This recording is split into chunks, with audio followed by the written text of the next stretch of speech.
Hello, hello. Welcome back to the Divine Nurture community where we speak truthful, meaningful, and deep conversations rooted in love, care, compassion, and of course, share wisdom. So I am back to discuss women embodied femininity. Last time I discussed men and their healthy masculinity and how it affects us is more than a personal thing. It also affects us externally, especially as it ties to the systems that we'll be discussing throughout this year. So with that being said, let's dive into the women. So once again, this is not to blame or place any shame on anyone, right? It's always about empowerment, accountability, and support, and also solution based. So that's why we're here to work as a community and support each other. Systems are created, led, and sustained by human beings, and women plays a crucial role just like men do. So, storing feminine authority within self-abandonment. So, this is going to be a major focus.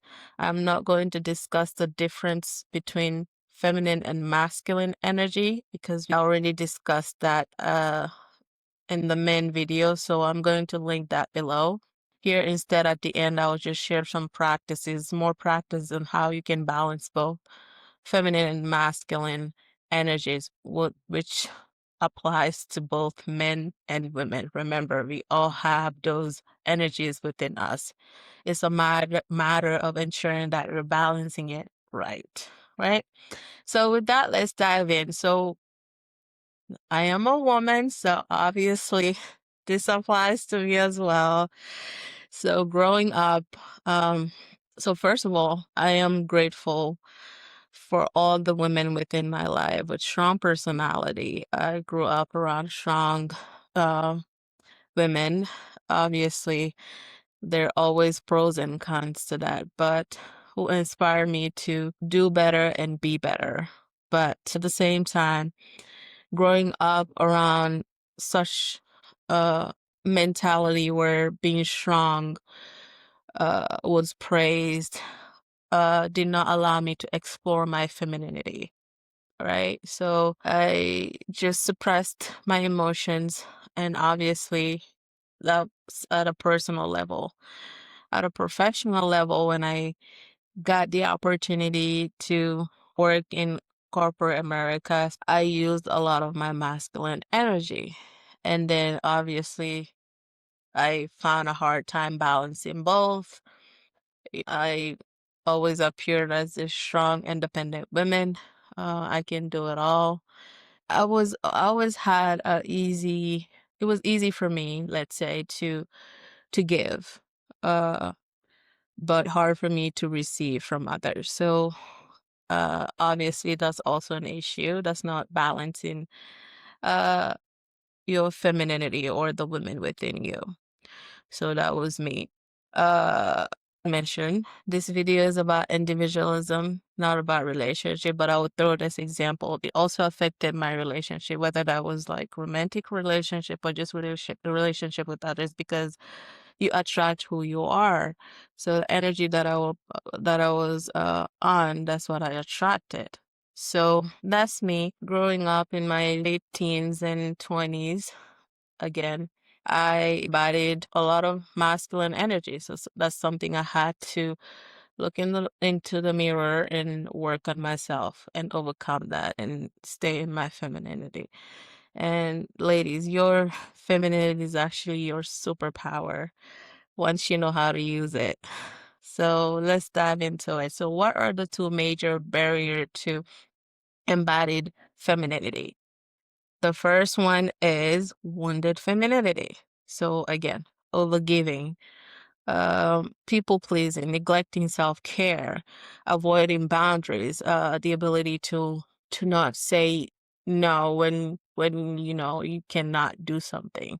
So just feeling like you're strong, you can handle it all. That was me once.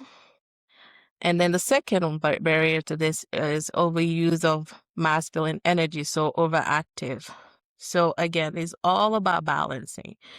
So when a woman chooses to use more masculine energy, externally it reflects. Okay, so overuse of masculine energy. So what are you doing is hyper independence. This is already the women that stand tall and say, I can, I'm independent. I can do it all by myself. I don't need if it's a heterosexual relation, I don't need a man in my life.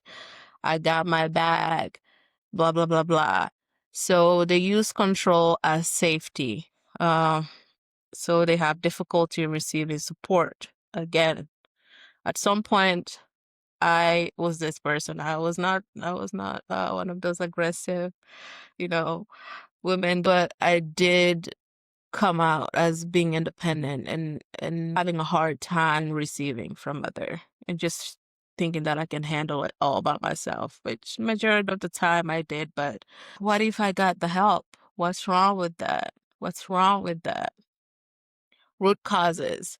So what causes these barriers to embodying of femininity, ladies? Always environmental, developmental influences plays a role here. So growing up again to be strong, limiting space for emotions. I will never forget. I will never forget. Again, I don't know if it's just the universe. Everywhere I go, I had these strong women who play role model into my life, mentors. So I had this mentor one into one of the organization I work at, where sometimes we'll talk. So we'll have one-on-one meeting sometimes, and she'll check up on me. So I was going through like some difficult times. So then that was affecting me professionally. So I was like pouring on her. All of a sudden, I broke into tears. She just stood at me, like looking at me like that. She did this. She listened, she listened, she listened. Then when I was done, she was like, wipe your tears. Don't you ever, ever again cry. You're stronger than this, especially in a place like this. And I was like, I would never do this in front of other people. So now I'm justifying myself for being emotional on everything that was on. And then she was like, never ever do it again. And I am glad you did it with me. So this is just an example of, women just being taught from a young age. Okay. And obviously generations plays into this. You're not supposed to cry. You're supposed to hold it together no matter what. So, so yeah, growing up with that phrase, you must be strong. As I got older, or obviously I did a lot of healing work, I have a problem with this word. These two words, be strong, or you're supposed to be strong. Whether this is for a woman or a man, no one needs to be strong all the time. We're humans. We have emotions. It is okay to show vulnerability as long as it's a safe space for you to do so. It is okay. Moving on. Witnessing unsafe and absent masculinity. This literally pushes women to over control because two things would happen here. They don't have that protection and security that they need from a man figure.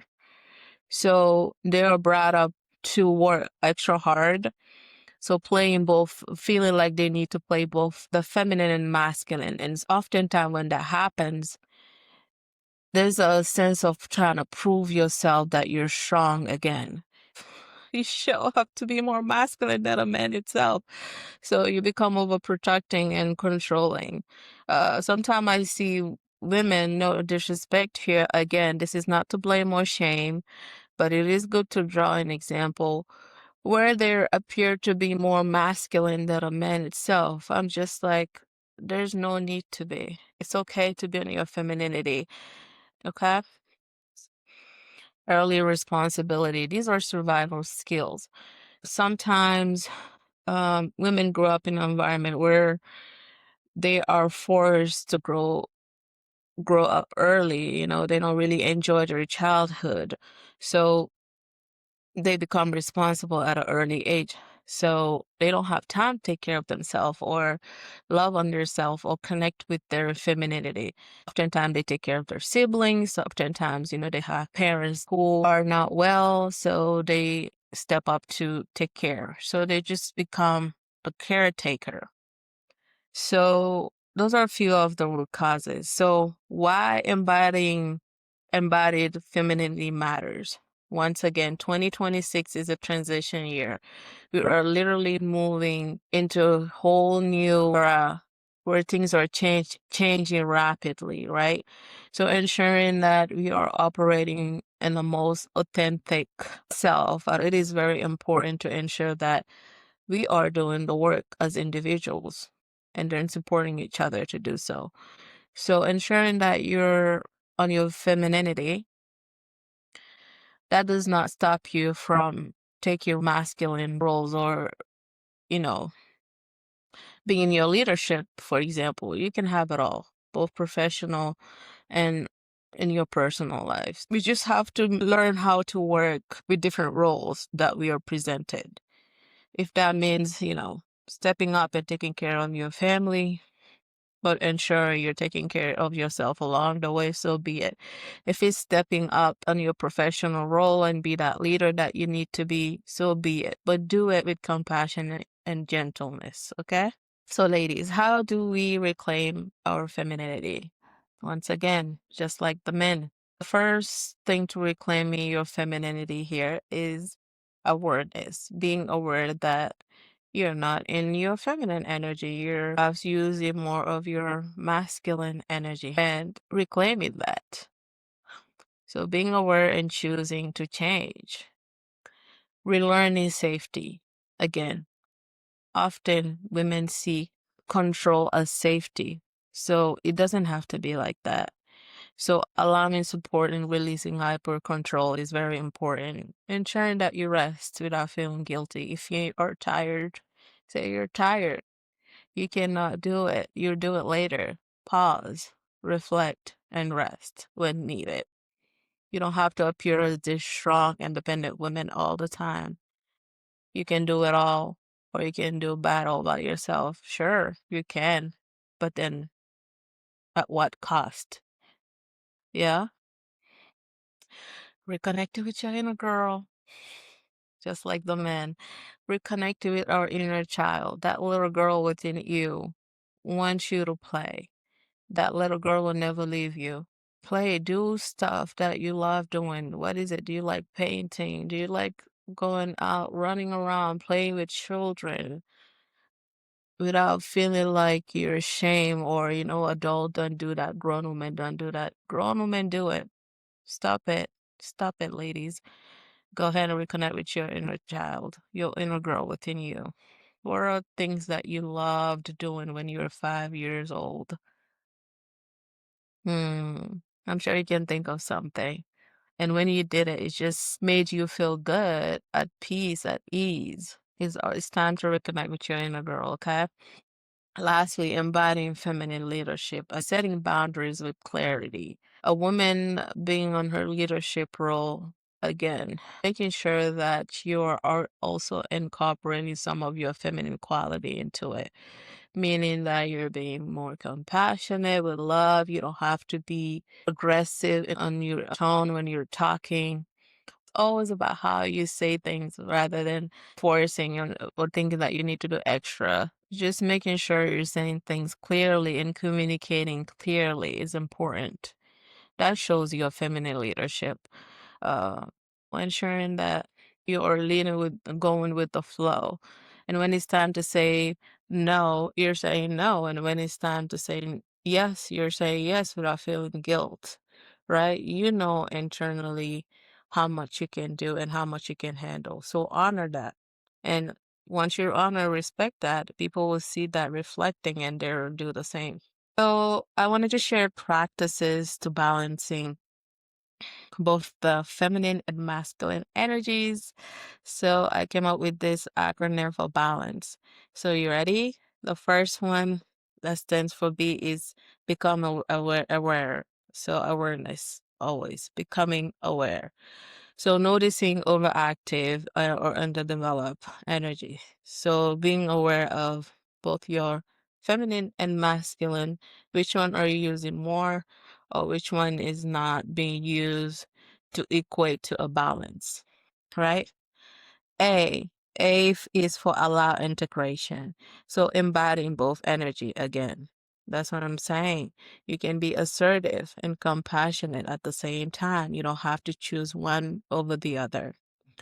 What's for L? Lifestyle practices. So making sure that this is more than daily practices, it's a lifestyle practice. So ensuring that you're practicing healthy feminine energies into your life and also healthy masculine energy into your life. Rest versus do. Connecting versus action oriented. The next A is for adjust mindset. So choosing energy consciously per moment. For example, resting can be productive. It might not look like it's a productive act you're currently doing, but it is. If you're too tired and you keep pushing, is not doing you any good. Ensuring that you're taking time to recalibrate, that's a productive act, right? So adjusting mindset. So it's all about your mind there. So M, nurture both. Again, it's all about balance. They complement each other. Feminine energy, masculine energy, men has it, women has it. So how do you ensure that during your every day you're not using one more than the other? For men, making sure that is healthy masculinity, that's what's expected from you. And for women, it's more embody your femininity, that's what's more expected of you. But you can learn to balance both. Okay? C, collaborate consciously. So, for example, within a group setting or or in your relationships, how do you ensure that you are not using so much of your masculinity so that your partner or your teammates are feeling uncomfortable or feel like, they don't have enough space? You're suffocating it with so much of that energy versus to how do you ensure that you're using enough of your femininity that creates balance within your interactions. Lastly, embody over time. So again, know when to act versus when to reflect, especially this year and going forward. So balance. B, become aware. A, allow integration. L, lifestyle practices. A, adjust mindset. N, nurture both. C, collaborate consciously. And E, embody over time. Balance both masculine and feminine energy. So with that being said, once again, feminine energy is about receptivity. Allow yourself to receive just like you're giving. Connecting to your intuition, the ability to create without feeling any shame or guilt. Uh, Resting when needed, right? Being aware, connecting with not just yourself, but also with others.